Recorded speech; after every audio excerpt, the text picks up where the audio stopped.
नमस्ते प्रणाम। मैं हूँ संजू यादव। सभी दीदी बहनी का स्वागत बा हमारे यूट्यूब चैनल पर। दीदी बहनी बहुत ही प्यारा सोहर गीत लेकर के आएला।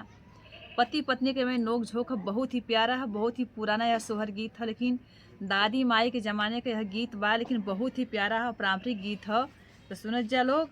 और जौन दीदी बहनी हमारे चैनल से ना जुड़ल हैं तो जुड़ जाएँ और हमें भी जुड़े का मौका दें। लाली पलंगिया बैठल रनिया त राजा से रज कर राजा से रज कर हो।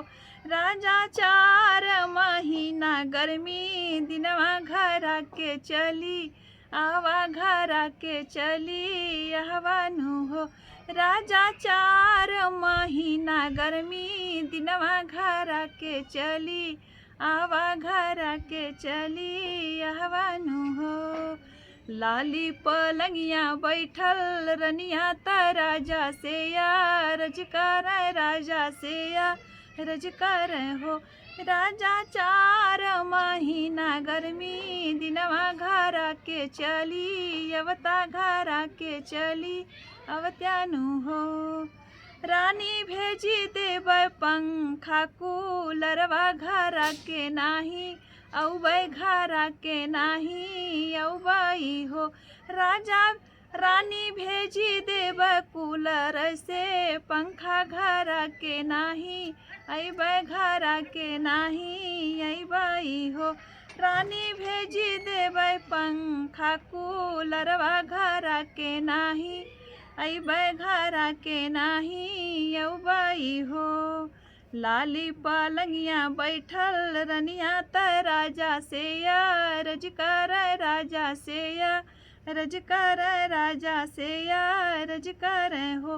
राजा 4 महीना ठंडी दिनवा घर के चली औता घर के चली औतानु हो।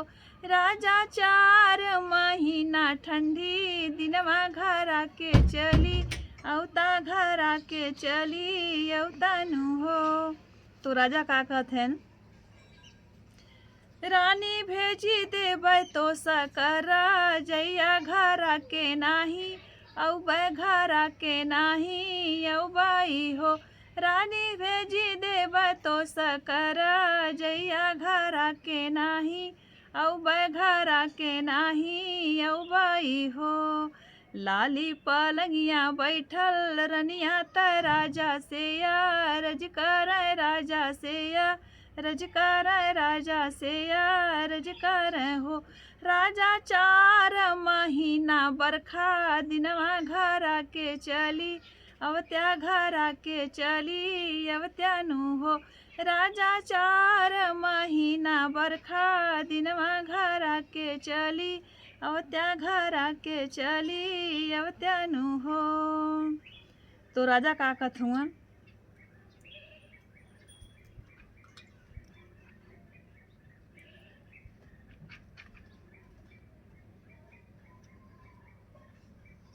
लाली पलंगिया बैठल रनिया त राजा से रज कर राजा से रज कर हो। राजा 4 महीना बरखा दिनवा घर के चली अवत्या घर के चली अवत्यानु हो। रानी पक्का पक्का महल उठैबै घर के नाही अबै घर के नाही अबै हो। रानी सानादार बंगला छवैबै घर के नाही अबै घर के नाही अबै हो। लाली पलंगिया बैठल रनिया त राजा से रज कर राजा से रज कर हो। राजा हम होई गईली गर्भवती घर के चली अवत्या घर के चली अवत्यानु हो। राजा हम होई गईली गर्भवती घर के चली अवत्या घर के चली अवत्यानु हो। राजा जो हमरे होई हैं हो रिलवा त पापा के कहीं है त पापा के कहीं है नु हो। राजा जाऊ हमरे होई हैं हो रिलवा त पापा के कहीं है तय पापा के कहीं है नु हो।